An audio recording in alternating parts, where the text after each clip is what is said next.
జగన్మోహన్ రెడ్డి గారు బంగారుపాలెం వెళ్ళడానికి చాలా రోజులు హెలికాప్టర్ పర్మిషన్ ఇవ్వకోకుండా ఇక్కడ అక్కడ అని తిప్పేటటువంటి ప్రయత్నం చేశారు. చివరకు గత్యంతరం లేని పరిస్థితుల్లో హెలీప్యాడ్కి పర్మిషన్ ఇచ్చారు. తర్వాత ప్రోగ్రాం ఖరారు చేసుకున్నారు. ఖరారు చేసుకున్న దగ్గర నుంచి పోలీసులు విచ్చలవిడిగా వ్యవహరిస్తున్నారు. అంటే సుమారుగా 3000 మందికి నోటీసులు ఇచ్చారు, మీరు రావడానికి వీల్లేదు అని. అంతేకాకుండా చిత్రం ఏంటంటే ఇవాళ ఉదయం నుంచి నాకు అందుతున్నటువంటి సమాచారం, మా పార్టీ నాయకులు కార్యకర్తలు అలాగే జిల్లా పార్టీ అధ్యక్షులు కరుణాకర్ రెడ్డి గారితో కూడా ఉదయం నేను డిస్కస్ చేశాను. పెట్రోల్ బంక్ దగ్గర పోలీసులు కాపలా పెడతారు, దేనికి పెట్రోల్ కొట్టడానికి వీల్లేదు. కొంతమంది నాయకుల్ని అరెస్ట్ చేసి బంధించేశారు, హౌస్ అరెస్టులు చేసే కార్యక్రమం చేస్తున్నారు. ఇంతకు ముందే హెలీప్యాడ్ దగ్గర లాఠీ చార్జ్ చేశారు. జనం వచ్చారని 30 మంది రావాలి అంటే వచ్చారుగా, మళ్ళీ జనం వస్తారు సహజంగా. వచ్చేటప్పటికి వాళ్ళ మీద లాఠీ చార్జ్ చేశారు. విచ్చలవిడిగా పోలీస్ యంత్రాంగాన్ని ఉపయోగిస్తున్నారు. నేను అడుగుతా ఉన్నా ఈ ప్రభుత్వాన్ని, కూటమి ప్రభుత్వాన్ని, చంద్రబాబు నాయుడు గారి నాయకత్వంలో ఉన్నటువంటి ప్రభుత్వాన్ని నేను అడుగుతా ఉన్నా, పోలీస్ యంత్రాంగం ఎందుకుంది? ఈ రాష్ట్రంలో లా అండ్ ఆర్డర్ కాపాడటానికి, లేదా సంఘ విద్రోహ శక్తుల్ని కట్టడి చేయడానికి, లేదా గంజా అమ్మే వాళ్ళని పేకాట ఆడే వాళ్ళని పట్టుకోవడానికి ఉందా? లేకపోతే కేవలం జగన్మోహన్ రెడ్డి గారి పర్యటనను జరగకోకుండా అడ్డుకోవడం కోసమే మీ పోలీస్ యంత్రాంగం ఉందా అనే దానికి సమాధానం చెప్పాలి. అసలు జగన్మోహన్ రెడ్డి గారు ఇంట్లోంచి బయటికి కదులుతున్నాడు అంటేనే మీ పోలీస్ యంత్రాంగం అంతా వచ్చి పడుతుంది. ఎన్ని వేల మంది పోలీసులు మీరు ఇవాళ ఈ బంగారుపాలెంలో పెట్టారు. బంగారుపాలెం కానీ ఆ ప్రాంతంలో ఉన్నటువంటి అన్ని గ్రామాల్లోనూ పోలీస్ పికెట్ పెట్టేశారు. ఇంట్లో బయటికి రావడానికి వీల్లేదు, హెలీప్యాడ్ దగ్గరికి వెళ్ళడానికి వీల్లేదు, మార్కెట్ యార్డ్ దగ్గరికి వెళ్ళడానికి వీల్లేదు, జగన్మోహన్ రెడ్డి గారిని చూడటానికి వీల్లేదు, జగన్మోహన్ రెడ్డి గారికి కాలు వెళ్తుంటే చెయ్యి ఊపడానికి వీల్లేదు అనేటువంటి పద్ధతుల్లో ఇంత నిర్బంధం ఎప్పుడైనా చూశారా మీరు అని అడుగుతా ఉన్నా. చూసిన వాళ్ళు చచ్చిపోయి ఉంటారు. వాళ్ళు బ్రిటిష్ పరిపాలనలో స్వాతంత్ర సమరయోధుల మీద ఏ విధంగా అయితే యుద్ధాన్ని ప్రకటించి బ్రిటిష్ ప్రభుత్వం చేసిందో అంతకన్నా దారుణంగా నేను 89లో రాజకీయాల్లో ప్రవేశించాను. అప్పటి నుంచి ఇప్పటి వరకు కూడా ఇలాంటి దారుణమైనటువంటి పరిస్థితులు రాష్ట్రంలో లేవు అనే విషయం అందరికీ తెలిసినటువంటి సత్యం అని ఈ సందర్భంగా మనవి చేస్తున్నా. ఎస్పీ గారు ఉంటాడు, ఆయన పేరుతో మణికంఠ అంట. ఆయన నిన్న చాలా ఆంక్షలు చెప్పాడు, విచిత్రమైన ఆంక్ష చెప్పాడండి. ఈ మీటింగ్కి వస్తేనంట ఎవడైనా జనాన్ని సమీకరిస్తేనంట రౌడీ షీట్ పెడతా అంట. What is this? జనాన్ని సమీకరించమని మేమేం చెప్పడంలో, జనాన్ని సమీకరించవలసినటువంటి అవసరమే జగన్మోహన్ రెడ్డికి లేదు, మా వైఎస్ఆర్ కాంగ్రెస్ పార్టీకి లేదు. నిజంగా జనాన్ని సమీకరిస్తుంది మీరు. జగన్మోహన్ రెడ్డి గారికి పర్మిషన్ ఇవ్వకపోవటం, ఆయన హెలికాప్టర్ దిగితే అక్కడ లాఠీ చార్జ్ చేయటం, జగన్ ఎవరో రావద్దని ఊరూరు తిరిగి చెప్పటం, జనం ఎవరో రావద్దని ఊరూరు తిరిగి చెబుతుంటే ఎల్లాలి కావాలని వాళ్ళు బయలుదేరటం, తండోపతండాలుగా బయలుదేరి రావడం. రౌడీ షీట్ ఓపెన్ చేస్తా అంటే నాకు అర్థం కాల. అంటే లోకేష్ చెప్తే నువ్వేదైనా చేస్తావా? అసలు అవుట్ రౌడీ షీట్ ఎవరి మీద ఓపెన్ చేస్తారు? మీరు అందరికీ తెలుసు కదా, ప్రజలకు తెలుసు, విఘ్నులైనటువంటి వారికి తెలుసు, న్యాయవాదులకు తెలుసు, విలేకరులకు తెలుసు, అందరికీ తెలుసు. రౌడీ షీట్ ఎవరికి ఓపెన్ చేస్తారు? రౌడీ అయితే ఓపెన్ చేస్తారు. అంటే జగన్మోహన్ రెడ్డి గారి మీటింగ్కి వెళ్తే రౌడీ షీట్ ఓపెన్ చేస్తారా? బుద్ధి ఉందా, బుద్ధి లేదా? You're an IPS officer Manikanthaji, you're an IPS officer, you're not a chamcha of Lokesh. లోకేష్కి మీరు చెంచా కాదు. లోకేష్ చెప్తే చేయడానికి ఒక చట్టబద్ధమైన పరిపాలనలో ఇండియన్ పోలీస్ సర్వీస్లో ఎలక్ట్ అయినటువంటి వ్యక్తి మీరు, బాధ్యత కలిగినటువంటి వ్యక్తి మీరు. ఈ రాష్ట్రంలో ఈ దేశంలో లా అండ్ ఆర్డర్ కాపాడవలసిన వారు మీరు.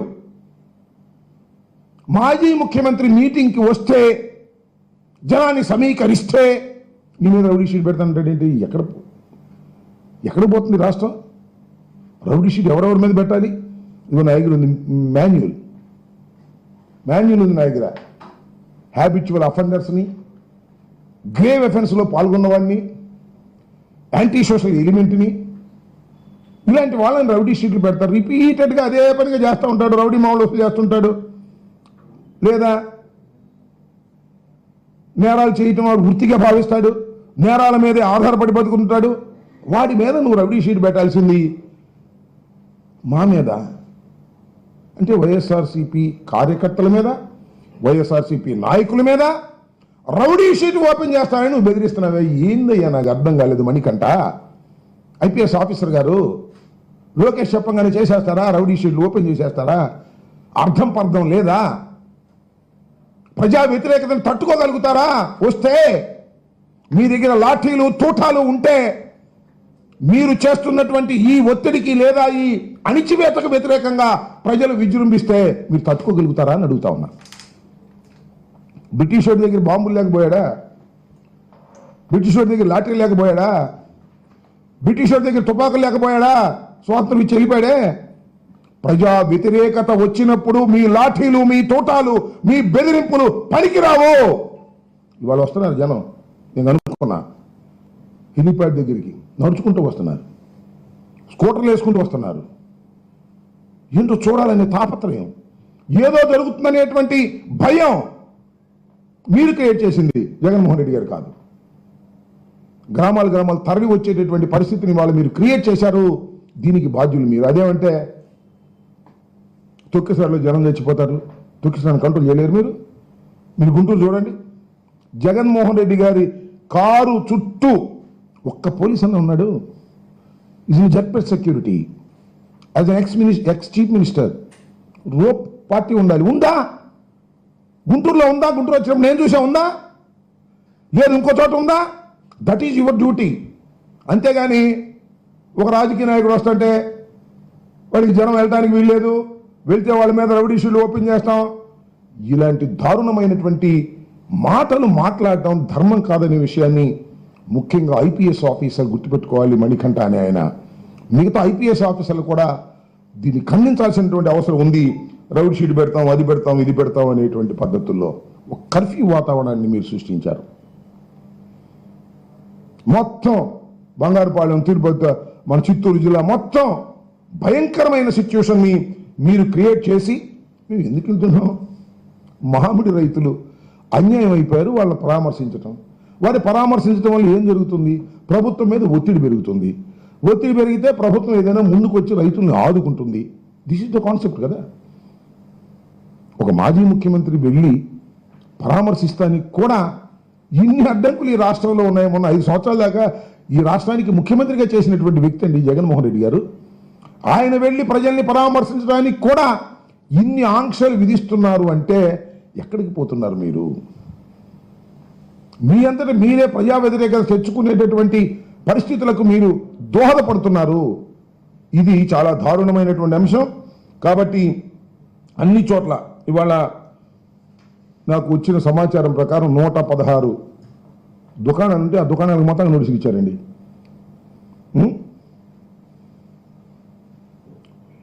ఈ అక్కడ మన గంగాధర్ నెల్లూరు నియోజకవర్గంలో ఈఆర్పురం మండలం వైఎస్ఆర్సీపీ నాయకులను చిత్తూరు జిల్లా పోలీస్ ట్రైనింగ్ క్యాంపులో పెట్టి కట్టడి చేశారు, రావడానికి వీల్లేదని.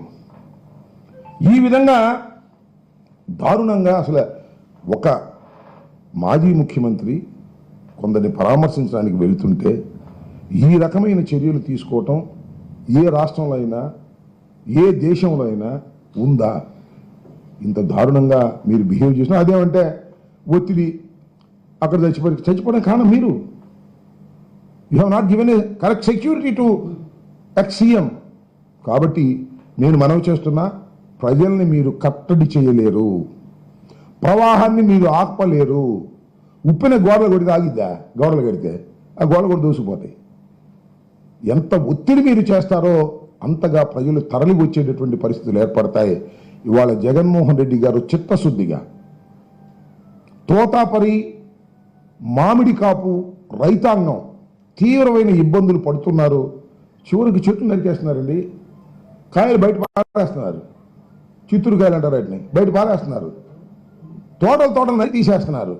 వాళ్ళ మీద దృష్టి పెట్టకోకుండా వారిని పరామర్శించి మీ మీద ఒత్తిడి తీసుకురావాలని ప్రయత్నం చేసేటటువంటి జగన్మోహన్ రెడ్డి గారి మీద ఈ విధమైనటువంటి అణచివేత పరిస్థితులు తీసుకురావడం చాలా దారుణమైన విషయం. మీ అణచివేతను ఎవ్వరు వైఎస్ఆర్ కాంగ్రెస్ పార్టీ కార్యకర్తలు కానీ మామిడి రైతాంగం కానీ లెక్క చేయరు. చూసుకోండి, సాయంత్రానికి మీరే మనం చేస్తున్నాం.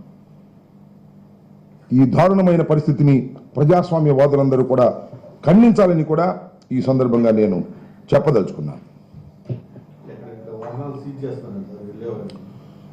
ఆటోలు లేదా ఈ ట్యాక్సీలు ఉంటాయి కదా, వాటన్నిటికీ నోటీసులు ఇచ్చారు. ఆర్టీసీ బస్సులు దించుతున్నారు. ఆర్టీసీ బస్సుల్లో వస్తున్నారేమో దించి మీరు జగన్ గారి పర్యటనకి వెళ్తున్నారా అని అడుగుతున్నారంట. ఏం పోయేకాలం మీద ఆర్టీసీ వాళ్ళేదో పెళ్లికో దినానికో శుభకార్యానికో మంచి కార్యానికో ఈ గ్రామం నుంచి ఆ గ్రామం వెళ్తారు. వాళ్ళని దించి మీరు జగన్ గారి మీటింగ్కి వెళ్తున్నారా అని అడుగుతున్నారంటే ఏంది ఇది? నాకు అర్థం కాలే. ఇంత సూక్ష్మంగా మీరు కాన్సన్ట్రేషన్ చేసి జగన్ పర్యటనని ఫెయిల్ చేయాలి. జగన్ పర్యటన ఎట్లా ఫెయిల్ అవుతుంది? జగన్ గారి ఉద్దేశం ఏంటి? He will go and interact with the farmers, mango farmers, that's all. జనం వస్తే అమ్మో జనం విపరీతంగా వచ్చారు జగన్మోహన్ రెడ్డి గారికి, ఈ కూటమి పని అయిపోయింది, చంద్రబాబు పని అయిపోయింది అని అనుకుంటారు. మీ భయం ఆపి తాగుతారు జనం జగన్మోహన్ రెడ్డి గారికి. చాలా దారుణం. మనం సత్యనపల్లిలో చూసాం, గుంటూరు మీదకి వెళ్ళినప్పుడు అనేక సందర్భాల్లో మనం చూసాం. జగన్మోహన్ రెడ్డి గారు వెళ్ళినప్పుడు జనం వస్తున్నారు. మేమేమి కార్లు పెట్టి లారీలు పెట్టి మేము మోయట్లేదు, తీసుకురావడం లేదు. నమ్మండి మీరు. Voluntarily they are coming. వాలంటరీగా వస్తున్నారు. We are not mobilising. నమ్మండి మీరు. We are not mobilising the mob. వాళ్ళంతట వాళ్ళు జగన్మోహన్ రెడ్డి గారిని చూడాలని, వారికి చెయ్యి ఊపాలని, పలకరించాలని వస్తున్నారు. అది ఆయనకున్నటువంటి వరం, భగవంతుడు ఇచ్చిన వరం. దాన్ని మీరు ఎలా కట్టడి చేస్తారు?